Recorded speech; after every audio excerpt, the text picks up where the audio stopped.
So hello and welcome students to AIB Education and Study with Anas sir. Today I will be starting class 12th English. So आज ही class के अंदर हम अपनी class 12th English के कुछ extra important question answers cover up करने वाले हैं जो कि NCERT से लिए गए हैं और हमारा चैप्टर है on the face of it Susan Hill, ये नहीं इनके द्वारा ये लिखा गया है। तो NCERT की बुक के कुछ क्वेश्चन आंसर कवर अप करेंगे क्योंकि कभी कभार जो होता है बोर्ड एग्जाम के अंदर NCERT की बुक के कुछ हमारी हेल्प बुक के दोनों के मिक्सअप होके आ जाते हैं। तो क्या लैंग्वेज होती है हमारी NCERT की, तो उसके द्वारा हम सीखेंगे और अपने कवर करेंगे कुछ important question answer. So let's start.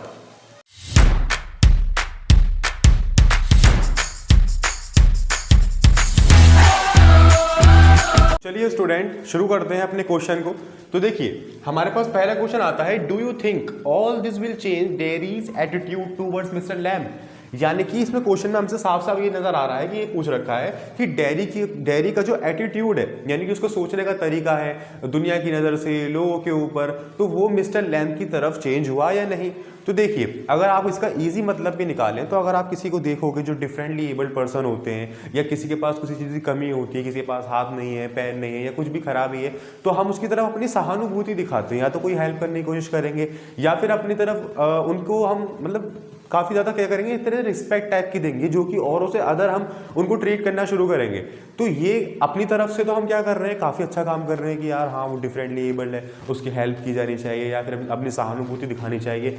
मगर जिसको आप अपनी सहानुभूति दिखा रहे हो उसको कैसा लगता है, तो बता रहा है यहाँ पर हमारा डेरी कि वो दुनिया से काफ़ी निराश हो चुका है। यानी कि सब लोग, कुछ लोग तो हैं उसको क्या करते हैं, बहुत सहानुभूति दिखाते हैं इसी वजह से, कुछ लोग उससे घृणा करते हैं कि इसका मुंह कैसा है जला हुआ।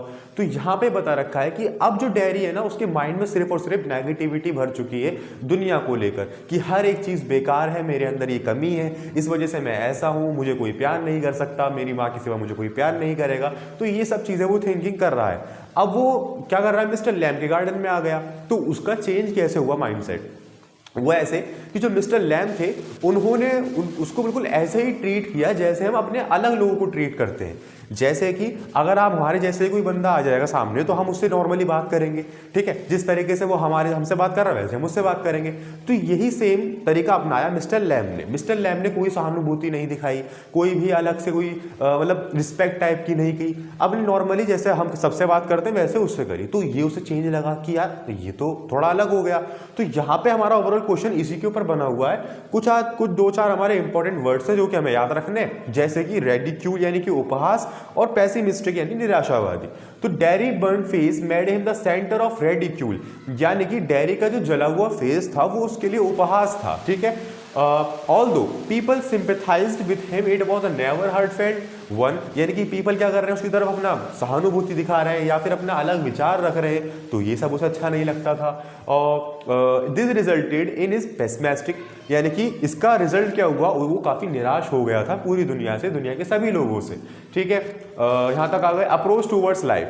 He thought that the everyone detested and despised him. On the contrary, तो जहां तक हम समझ गए कि जो मैं आपको बातें बताई वही सब चीज़ लिखी हुई है कि उसकी तरफ से पीपल सिंपैथाइज्ड है, कुछ घृणा करते हैं, कुछ अलग तरीके से बात करते हैं या अलग से कोई चीज़ होती है, तो वो उसकी वजह से है कि उसका जला हुआ चेहरा है। On the contrary, Mr. Lamb did not show any pity towards him. He considered Derry to be his equal and welcome in his garden. Derry को उन्होंने इक्वली माना और इक्वली का मान के उन्होंने क्या करा, अपने गार्डन के अंदर उसको इनवाइट किया कि आ जाइए।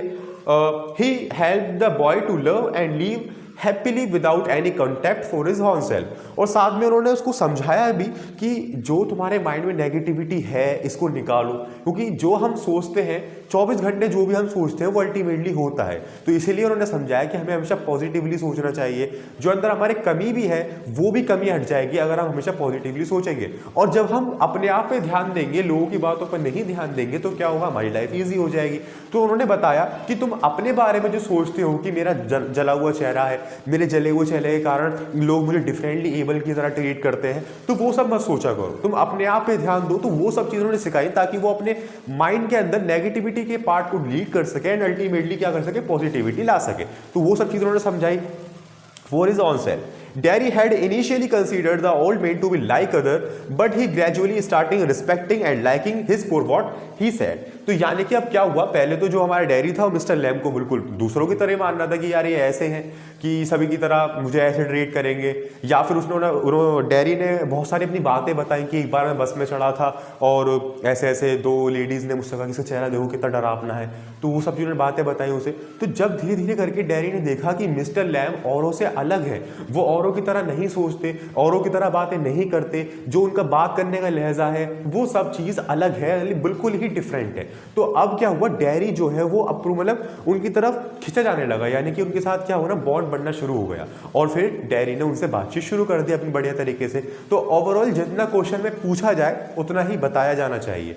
तो यहाँ पे हमसे पूछा था कि वो बताइए कि चेंज हुआ हमारा एटीट्यूड डेयरी का मिस्टर लैम की तरफ या नहीं, तो यस हो गया। कैसे हुआ वो भी बता दिया हमने। कुछ इंपॉर्टेंट कीवर्ड्स हैं जो कि मैंने यहाँ लिखवा दी, जो कि आप लिखोगे तो एग्जाम में अच्छा इंपैक्ट पड़ेगा। तो इसी के साथ हमारा ये क्वेश्चन फिनिश होता है। अब एक लॉन्ग क्वेश्चन कवर करते हैं जिसके द्वारा हमारी पूरी कहानी का रिवीजन हो जाए। अब हम बढ़ते हैं अपने क्लास के सेकंड क्वेश्चन की तरफ।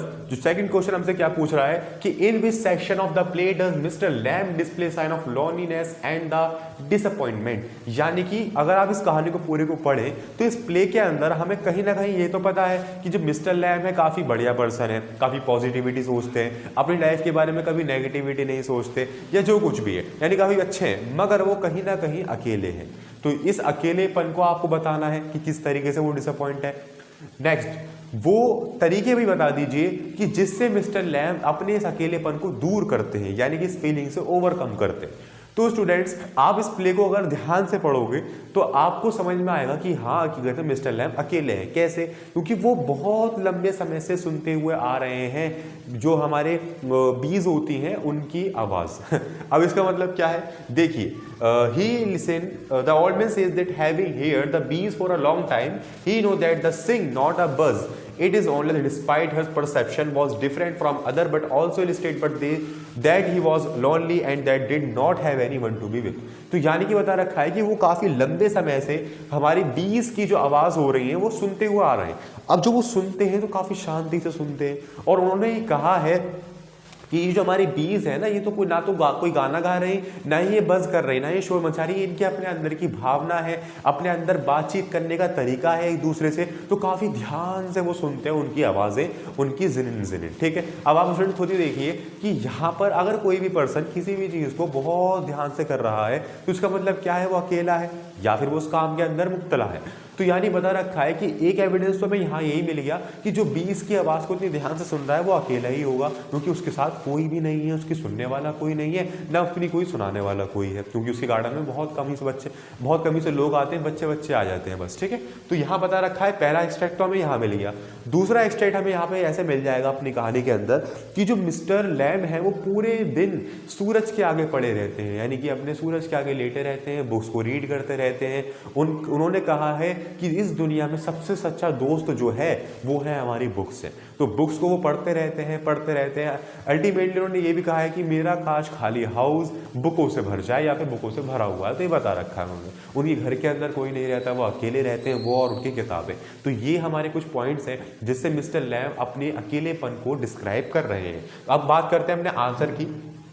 Although the loneliness of the dairy dominate the play, there are evident trace of the Mr. Lamb throughout his first scene of the play. The old man says that having heard the bees for a long time, he know that this thing not buzz. It is only despite his perception was different from others, but also illustrate यानी example है बहुत बड़ा that he was lonely and that he did not have anyone to be with.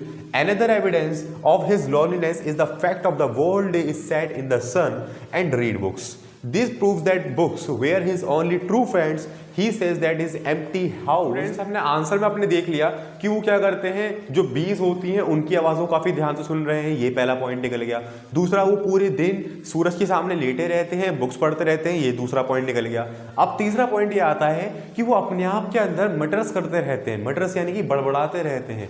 बड़बड़ाते यानी क्यों रहते हैं? क्योंकि उनके पास कोई बोलने वाला उनसे नहीं है, वो अपने आप से ही बातें करते रहते हैं कि मैं ये कर रहा हूँ, मैं ये कर रहा हूँ, कि ये कर लेता हूँ। तो इस तरीके से ये 3 पॉइंट हमारे निकलते हैं जो कि प्रूव करते हैं कि मिस्टर लैम क्या है, लोनली है, यानी कि अकेले हैं। और वो किस तरीके से इससे बाहर निकलते हैं ये आपको पता ही है कि एप्पल्स वगैरह तोड़कर, किताबें पढ़कर, शांति से बैठकर, बीस की बुनबुनाहट सुनकर। तो ये जो पॉइंट्स हम पढ़ के आए हैं यही पॉइंट निकल जाते हैं हमारे overcome this feeling.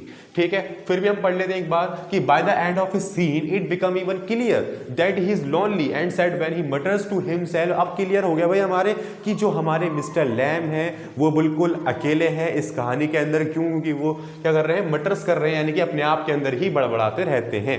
That no one come back to him after the first meeting. और वो क्या बड़बड़ाते हैं कि मेरे पास कोई भी वापस लौट कर नहीं आता मुझसे पहली दफे मिलने के बाद। वो ये कह रहे हैं he did not expect Derry to return. वो नहीं एक्सपेक्ट कर रहे कि डैरी क्या वापस आएगा।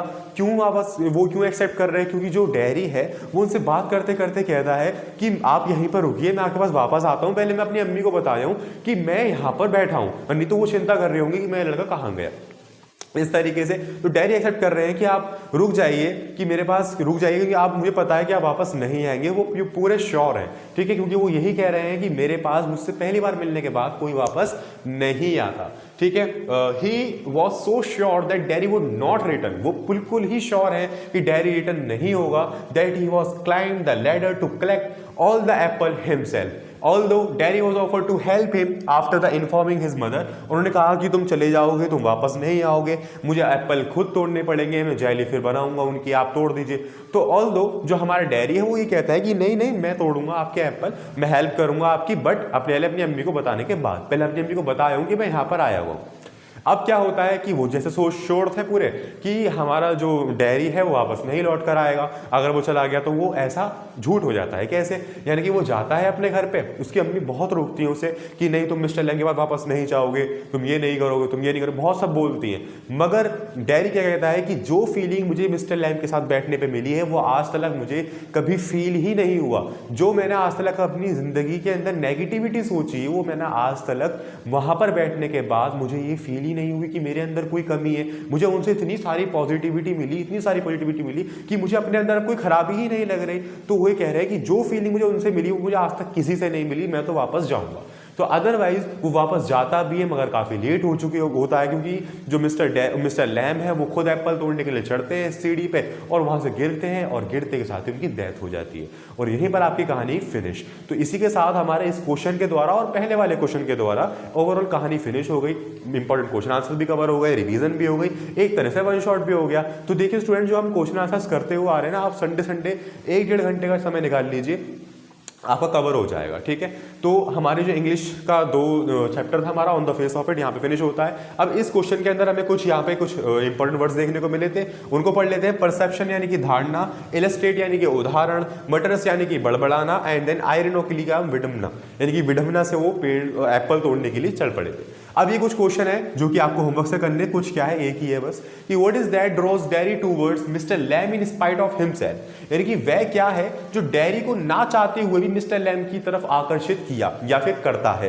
तो आपको बता देना है, सिंपल, हमने ओवरऑल कहानी पढ़ ली, आपको बता देना है कि क्या क्या चीजें हैं जो कि डैरी को मिस्टर लैम की तरफ आकर्षित करी। और अल्टीमेटली अगर आपको बढ़ाना भी चाहें, अदरवाइज मान लो 6 नंबर का क्वेश्चन आ गया, आप उसको बढ़ाना चाहें तो आप बता दीजिए कि वो अपने घर पे गया था अपनी अम्मी को बताने के लिए कि मैं यहाँ बैठा हूँ, उनकी अम्मी ने बहुत रोका मगर वो नहीं रुका, वो वापस आया, क्यों आया, वो सब आपको बता देना है।